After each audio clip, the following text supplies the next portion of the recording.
Watch someone the morning after a fight. There's a certain kind of person who comes downstairs and makes you coffee exactly the way you like it, and says nothing at all about last night. The toast is buttered to the corners. The dishwasher has already run. It's the most considerate silence you've ever sat in. And you keep waiting for the two words that never come. They'll do the dishes for a week. They'll buy the thing you mentioned once, months ago. They will be extraordinarily kind.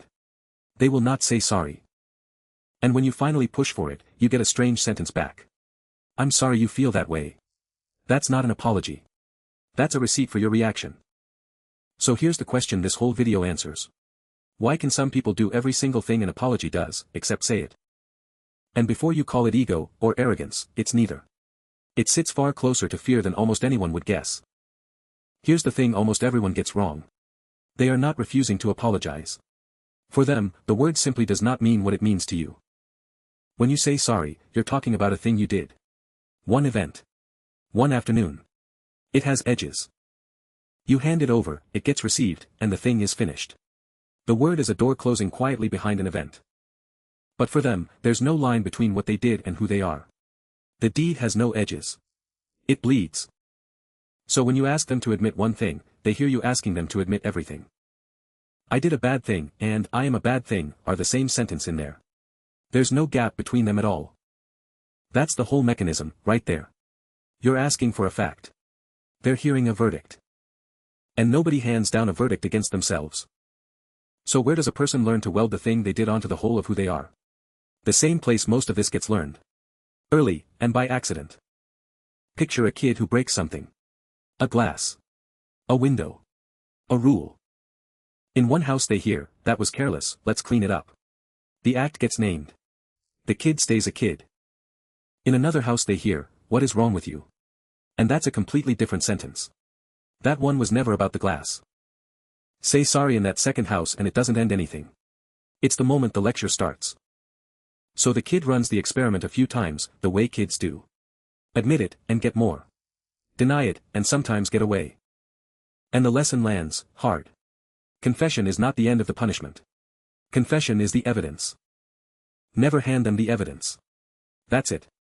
That's the rule they are still following at 40. That's not arrogance.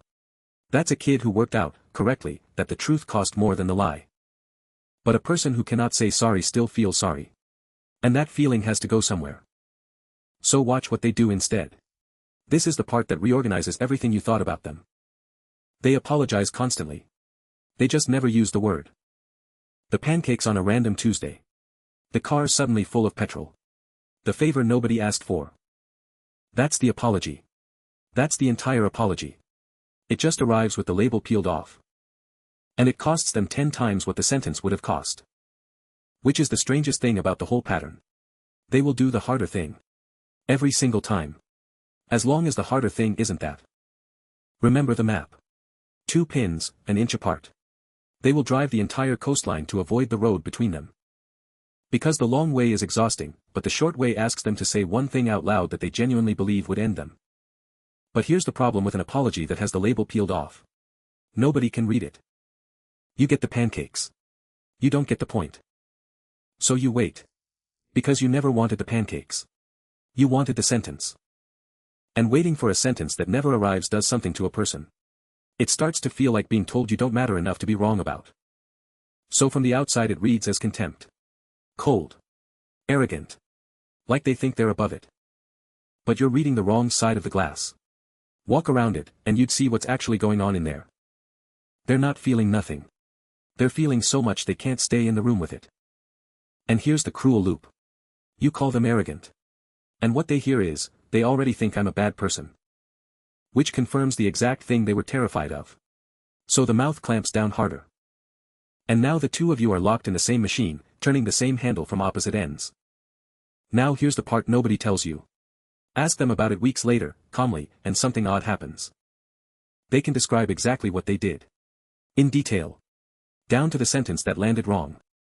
They've been replaying it for weeks. It isn't that they don't know. They know it better than you do. The apology isn't missing because the guilt is missing. The apology is missing because the guilt is enormous. And this is the thing to hold on to. There are two completely different feelings underneath, and from the outside they look identical. The first one says, I did a bad thing. That feeling makes you walk toward the person. The second one says, I am a bad thing. And that feeling makes you run. One drives you into the room. The other drives you out of the building. The person who never apologizes is never the first one. They are always the second. So the flinch you keep reading is they don't care. It's the same flinch as a hand near a hot pan. That's not indifference. That's a burn. And it costs them everything, quietly. Because an apology is how humans repair things. It's the only tool there is. So nothing ever gets fixed. It just gets outlived. They lose people slowly. And they never learn which specific unsaid sentence did it. And they don't get to explain that they were sorry the entire time.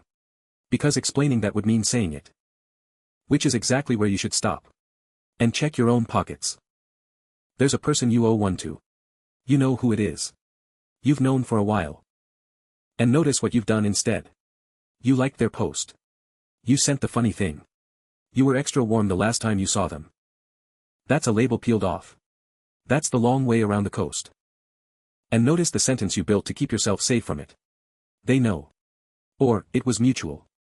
Or, it was a long time ago. That's the same machine. Just running quieter. Because the word costs exactly what you think it costs. And what you think it costs is everything. It isn't. It costs 2 seconds, and one piece of the story you tell about yourself. That's the entire bill. Somewhere right now, someone is sitting on one side of a door waiting for 2 words. And on the other side of that same door, someone is standing perfectly still, sorry out of their mind, unable to make their mouth do it.